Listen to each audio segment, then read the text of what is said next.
Hello friends, क्या हाल चाल है आप लोगों के। मैं चार्टर्ड अकाउंटेंट राम आहूजा आपके सामने एक इंट्रोडक्टरी वीडियो लेकर के आया हूं आपके सामने।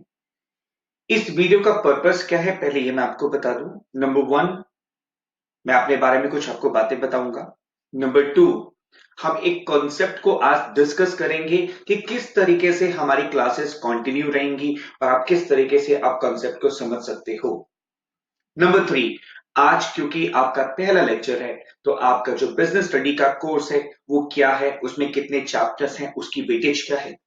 नंबर फोर, हम इस सिलेबस को कैसे करेंगे, आगे कैसे चलेंगे, क्या क्या चीजें होंगी जो आपको मेरे साथ करनी होगी, ये जर्नी हमारी कैसे चलेगी, राइट, उसके बारे में मैं आपके सामने डिस्कस करूंगा।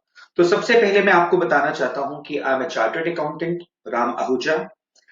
प्रैक्टिकली मैंने बहुत सारी कंपनीज में काम किया है, बैंक्स में ऑडिट्स किए हैं। जो सब्जेक्ट मैं आपको आज पढ़ाने जा रहा हूं मैनेजमेंट का, ये बहुत ही दिल के करीब है मेरे ये सब्जेक्ट, क्योंकि मैनेजमेंट को प्रैक्टिकली होते हुए मैंने देखा है, राइट। उसके अलावा ये जो सब्जेक्ट है जो मैं आपके साथ आपको पढ़ाने वाला हूं, इस सब्जेक्ट के अंदर में आई वॉज इंडिया टॉपर। मेरी स्कॉलरशिप मिली थी मुझे दिल्ली गवर्नमेंट से और सीबीएसई से। इस सब्जेक्ट में मुझे स्कॉलरशिप मिली थी। I got highest marks in India, right. तो ये तो था एक छोटा सा इंट्रोडक्टरी पार्ट। अब स्टार्ट करते हैं, आपका सिलेबस क्या है जो आपको करना है। आपके सिलेबस में जो पहला जो आपका चैप्टर आता है वो आता है nature and significance of management. कौन सा? Nature and significance of management.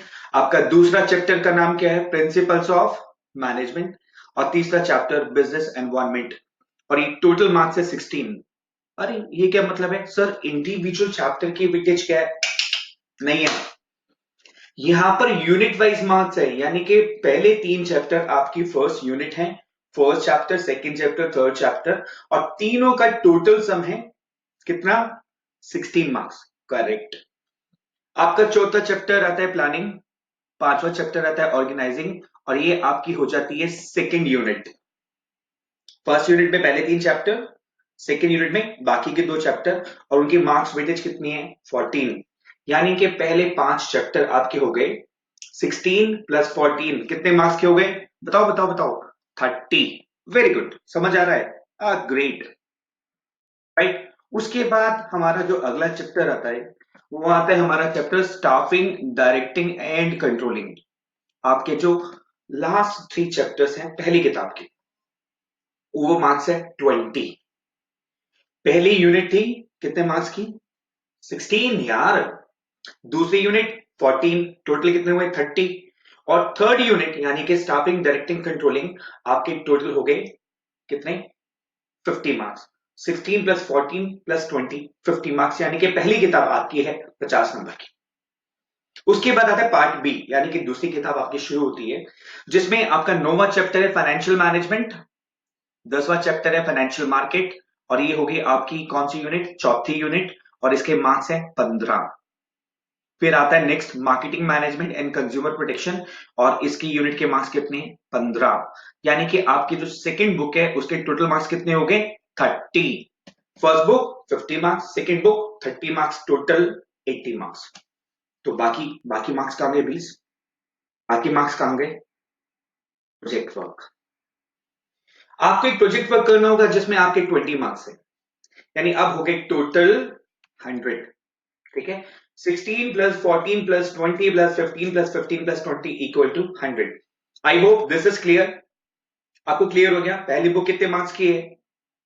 50। Second book 30, project work 20, total 80। Unit wise marks आपके सामने है, राइट। आप नोट करना चाहे इसको लिख सकते हैं अपने पास में, वैसे वीडियो आपके पास रहने वाला है, सो डोंट वरी। चलिए, अब पहला चैप्टर आपका जो स्टार्ट होता है उसके बारे में मैं थोड़ा सा कंसेप्ट आपके साथ डिस्कस करना चाहता हूं कि हम पढ़ेंगे कैसे, राइट। अब पढ़ेंगे कैसे सर? पढ़ने के लिए तो नोट्स चाहिए होते हैं, राइट। ये नोट्स आपको प्रोवाइड किए जाएंगे। सर कैसे प्रोवाइड किए जाएंगे? ये तो बड़ा दिक्कत वाला काम है। देखिए, दिक्कत की घड़ी तो है, लेकिन इसका सॉल्यूशन क्या है हमारे पास में? हम आपको ये नोट्स सॉफ्ट कॉपी में देंगे। ठीक है, आप अपने मोबाइल में इसको डाउनलोड कर सकते हो, लैपटॉप पे, अपने कंप्यूटर पे डाउनलोड कर सकते हो, मोबाइल तो सबके पास होगा, आप डाउनलोड कर सकते हो। आपके पास प्रिंटर की सुविधा है, बहुत अच्छी बात है, आप प्रिंट आउट निकलवा सकते हो, नहीं तो मोबाइल में आप इसको स्टडी कर सकते हो, इट्स अप टू यू। यानी कि आपको प्रिंटेड नोट्स भी मिलेंगे, पहली बात। इसके अलावा सर और भी कुछ मिलेगा? हाँ जी बिल्कुल मिलेगा। आपको एक किताब मिलेगी, एक मल्टीपल चॉइस क्वेश्चन की किताब है।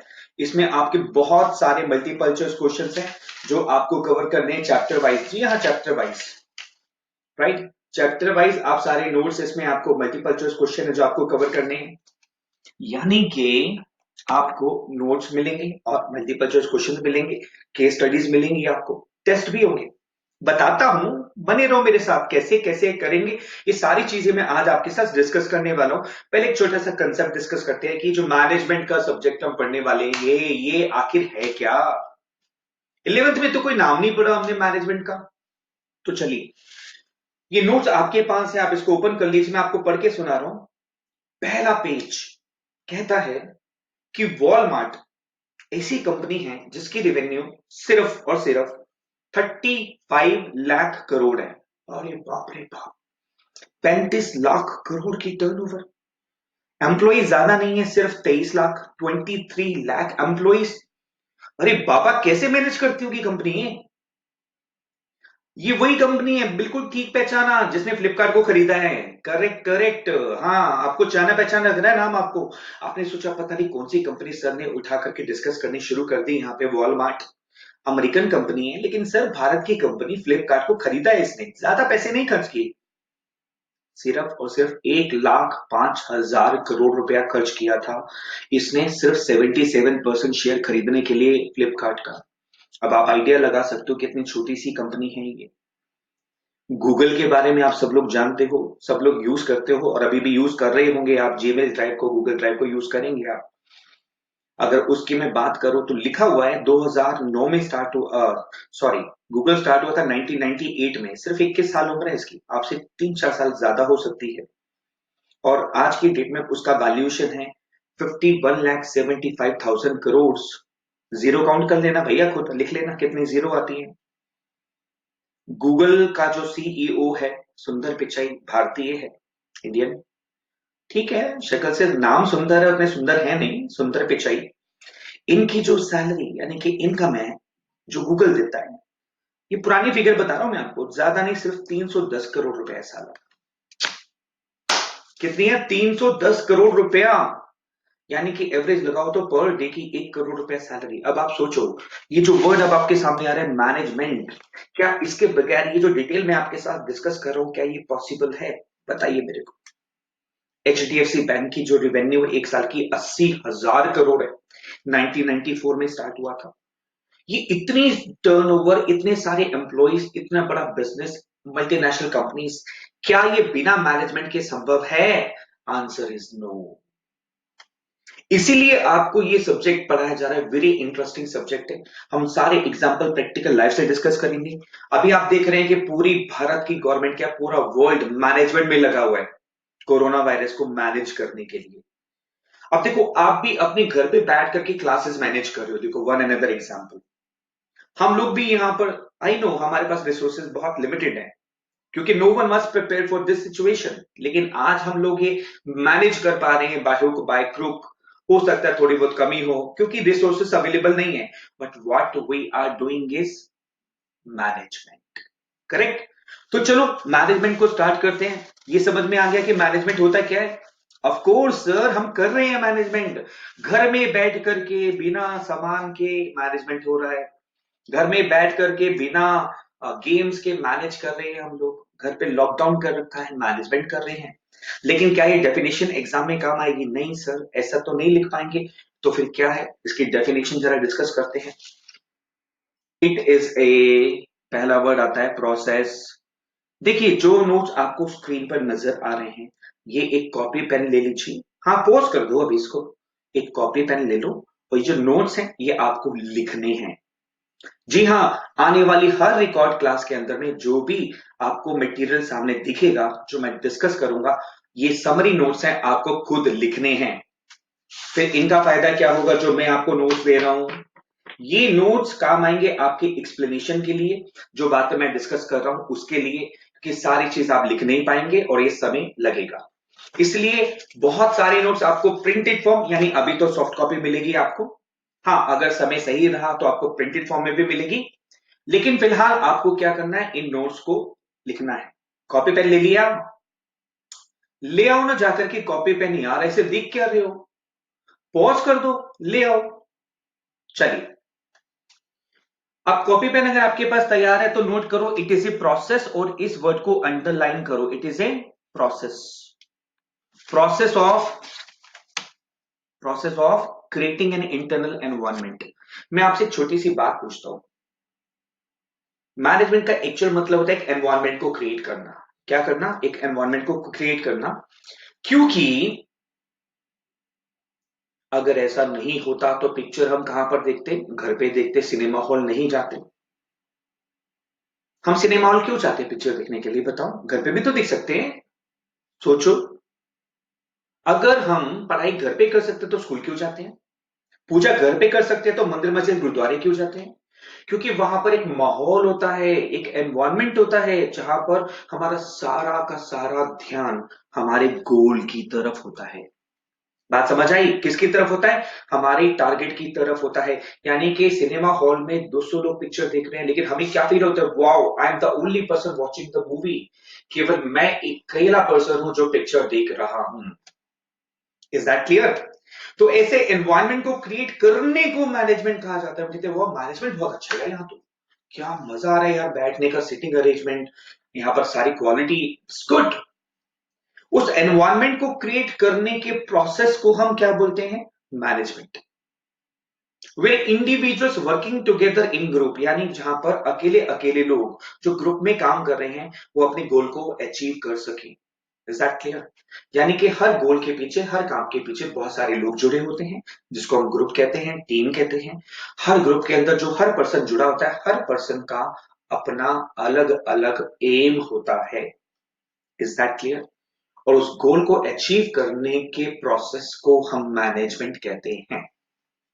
अगला क्वेश्चन आपसे एक छोटा सा पूछता हूं, एक बात बताएं मेरे को कि हर सब्जी में, सब्जी बनाना भी तो मैनेजमेंट है, उसमें दो चीजें पक्का डलती हैं हर सब्जी में। कौन सी? आवाज मत लगाओ मम्मी को पूछने के लिए, मम्मी बता दो, खुद सोचो यार, खाना खाते भी तो आप लोग। पता चला आवाज लगा के पूछ लो, मम्मी सब्जी में दो चीजें कौन सी डलती हैं? नमक और मिर्च। यस, नमक और मिर्च। अकॉर्डिंगली हर मैनेजमेंट में दो चीजें पक्का होती हैं, एक होता है एफिशिएंसी और एक होता है इफेक्टिवनेस। ये देखो, ये लिखा एफिशिएंसी यानी इफेक्टिव, एफिशिएंटली और इफेक्टिवनेस। अब ये दो चीजें क्या होती है, इसको एक बार स्टडी करें हम लोग। एफिशिएंसी का मतलब होता है काम काम को करना, लेकिन विद इन कॉस्ट, लागत के दायरे में रह करके। यानी कि हम यहाँ पर कॉस्ट को कंट्रोल में करते हैं, तभी हम एफिशिएंट कहलाते हैं। और इसमें हम हमेशा क्या करते हैं? बेनिफिट को एनालाइज करते हैं कॉस्ट से। क्या करते हैं? कॉस्ट से बेनिफिट को एनालाइज करते हैं। अगर हमारी बेनिफिट ज्यादा है कॉस्ट कम है तो हम क्या है? एफिशिएंट। लेकिन अगर हमारी कॉस्ट बढ़ गई और बेनिफिट कम हो गया तो हम क्या कहलाएंगे? निकम्मे, नकारा, नालायक। और हमें कहा जाएगा ये तो इनएफिशिएंट है, निकम्मा है, हमेशा कॉस्ट ज्यादा लगती है और बेनिफिट कम आता है। तो यानी कि हर गोल के पीछे हमारा पहला ऑब्जेक्टिव क्या है? कॉस्ट को कम करना और बेनिफिट को ज्यादा करना, और इस टर्म को हम क्या बोलते हैं? एफिशिएंसी। Is that clear? पक्का? यानी कि कॉस्ट को कम करना और बेनिफिट को ज्यादा करना, सारा फोकस हमारा किस पर होता है? कॉस्ट पर होता है। दूसरी टर्म आती है इफेक्टिवनेस। इफेक्टिवनेस का मतलब होता है कंप्लीट जॉब ऑन टाइम, यानी कि काम का समय पर कंप्लीट होना। क्योंकि अगर कोई काम समय पर कंप्लीट नहीं होता तो वो बेकार हो जाता है, it's useless, it has no फायदा, कोई फायदा नहीं है। कई बार इफेक्टिवनेस इतनी ज्यादा इंपॉर्टेंट हो जाती है कि हम कॉस्ट की भी परवाह नहीं करते, लागत की भी परवाह नहीं करते। फॉर एग्जाम्पल, मान लीजिए आपको आज ऑर्डर देना है कंप्लीट करके, और अगर आज आपने कस्टमर का ऑर्डर कंप्लीट करके नहीं दिया तो ऑर्डर कैंसिल हो जाएगा, पेनल्टी लग जाएगी। तो बताओ आप क्या करोगे? कॉस्ट की परवाह करोगे या समय की परवाह करोगे? ऑफ कोर्स समय की परवाह करोगे भाई। टाइम पर काम का कंप्लीट होना बेहद बेहद जरूरी है। इसलिए सेकंड लाइन में लिखा है नो मैटर ऑफ कॉस्ट। कई बार हम कॉस्ट की भी परवाह नहीं करते, हमारा सारा मेन फोकस क्या है? समय, टाइम। यानी कि अब मैं समराइज करता हूं, मैनेजमेंट का मतलब है कि अगर मैं एक ऐसा प्रोसेस क्रिएट कर पाऊं जिसमें हर पर्सन जो उस ग्रुप में काम कर रहा है वो अपने गोल को अचीव कर पाए, दो चीजों के साथ, एफिशिएंसी के साथ और इफेक्टिवनेस के साथ, यानी विद इन कॉस्ट और विद इन टाइम, तो मैं उसको क्या बोलूंगा? मैनेजमेंट। मैनेजमेंट। अब इस मैनेजमेंट में ना एक राज छुपा हुआ है, पता है क्या राज है? बता दो, बता दो मैनेजमेंट में क्या राज छुपा है? एम। एम का मतलब पता है क्या है? ये नोट्स आपके पास हैं, आपको मिलेंगे, इसमें देखना, मैं आपको पढ़ के सुना रहा हूं। M stand for manpower, M stand for money, M stand for market, M stand for machine, material, method. यानी कि मैनेजमेंट का मतलब सिर्फ लोगों को मैनेजमेंट करना नहीं होता, मैन पावर को मैनेज करना, मनी पैसे को मैनेज करना, मार्केट को मैनेज करना, मशीन्स को मैनेज करना, मटेरियल को मैनेज करना, मेथड्स को मैनेज करना, इन सारी चीजों को मैनेज करने को अपन क्या बोलते हैं? मैनेजमेंट। गुड। क्या बोलते हैं? Management. That's great. I hope अब आपको कंसेप्ट काफी क्लियर हो गया होगा मैनेजमेंट है क्या। राइट। चलिए, अब नेक्स्ट स्टेप पर मैं आपसे डिस्कस करता हूं कि इस कोर्स को हम करेंगे कैसे और क्या क्या चीजें होंगी। पहले शब्द पर आता है कॉन्सेप्ट क्लैरिटी। देखिए, सबसे पहला हमारा फोकस जो रहेगा इस कॉन्सेप्ट को क्लियर करना होगा। मान लीजिए किसी वीडियो में आपको कोई कंसेप्ट क्लियर नहीं होता, हम एक और वीडियो देंगे आपको और क्लियर करेंगे। फिर भी क्लियर नहीं होता तो आपके पास मेरा नंबर भी है, आप मुझे कॉल कर सकते हो, हम डिस्कस कर सकते हैं उस कंसेप्ट को, अगर आपको दिक्कत आ रही है तो। सबसे बड़ा प्लस पॉइंट इस वीडियो का पता है क्या है? आप जब मर्जी मेरा मुंह बंद कर सकते हो, रिवाइंड कर सकते हो, दोबारा से सुन सकते हो अगर कोई चीज आपको क्लियर नहीं हो रही है। हेडफोन लगा के आराम से सुन सकते हो मेरी आवाज को रिलैक्स होकर के, और पढ़ भी सकते हो। दूसरा, इसमें हम करेंगे क्वेरी सेशन, यानी आपके जो भी डाउट है हर हफ्ते हम उस डाउट्स को देंगे। हम एक दिन फिक्स कर लेंगे, एक समय फिक्स कर लेंगे, ठीक है, जिसमें आप मेरे से अपने डाउट्स बेहिचक होके पूछ सकते हो, ताकि कभी आपको ये ना लगे कि राम सर आपसे दूर बैठे हैं। It is just a call away. लेकिन हम इसमें टाइम सेट करेंगे ताकि आपको भी पता हो कि आपने कब डिस्कस करना, मुझे भी मालूम हो कब आपकी क्वेरी हम डिस्कस करने वाले हैं। तीसरी चीज हम जो करेंगे, इसमें केस स्टडीज भी करेंगे हम लोग। आप बोलेंगे सर कोर्स भी कराओगे, केस स्टडीज भी? Yes of course, animated case studies होगी। हम आपको केस स्टडीज प्रोवाइड करेंगे, नोट्स, यस, और उसको डिस्कस भी करेंगे एक एक केस स्टडी को इसी वीडियोस के थ्रू। नेक्स्ट जो हम करेंगे, मल्टीपल चॉइस क्वेश्चंस। ओ इतने सारे! यस, अब मल्टीपल चॉइस क्वेश्चंस का आपका रूप बहुत ज्यादा है, करीब करीब 1000 मल्टीपल चॉइस क्वेश्चन। हाँ, आपको बुक प्रोवाइड की जाएगी। इसके अलावा हम कुछ गेम्स खेलेंगे, गेम्स भी खेल सकते हैं, यस। उस गेम्स के अंदर में हम मल्टीपल चॉइस क्वेश्चन को आपके साथ करेंगे, और एक इंपॉर्टेंट पार्ट, टेस्ट सीरीज, आपकी टेस्ट भी लिए जाएंगे। ये कैसे संभव है? सब कुछ संभव है। मैनेजमेंट भाई अभी तो पढ़ा, मैनेज करना आपने और मुझे मिलकर के मैनेज करना है, एंड विल डू इट। हम लोग इसको बिल्कुल पक्का करेंगे, इन सारी चीजों को मैनेज करेंगे, मिलकर के गोल को अचीव करेंगे। मेरा गोल, आपका गोल, टीम का गोल, इस गोल को हमें क्या करना है? अचीव करना है। आई होप इस वीडियो को आपको समझ में आया होगा कि हम क्या करने वाले हैं, किस तरीके से करने वाले हैं, कंसेप्ट को डिस्कस क्या करना है, आपके साथ कौन कौन सी चीजें आपके पास है। बट ये अकेली वीडियो नहीं है, आपको भी कुछ और वीडियोस भी मैं आपको प्रोवाइड करने वाला हूं, कुछ और कंसेप्ट के साथ, ताकि आपको एकदम क्लैरिटी हो जाए कि हम इसको कैसे करेंगे सिलेबस को। फिर भी आपको कोई क्वेरी हो, आप बेहिचक होकर मुझे कॉल कर सकते हैं और डिस्कस कर सकते हैं। राइट? चलो, all the best, take care, bye bye.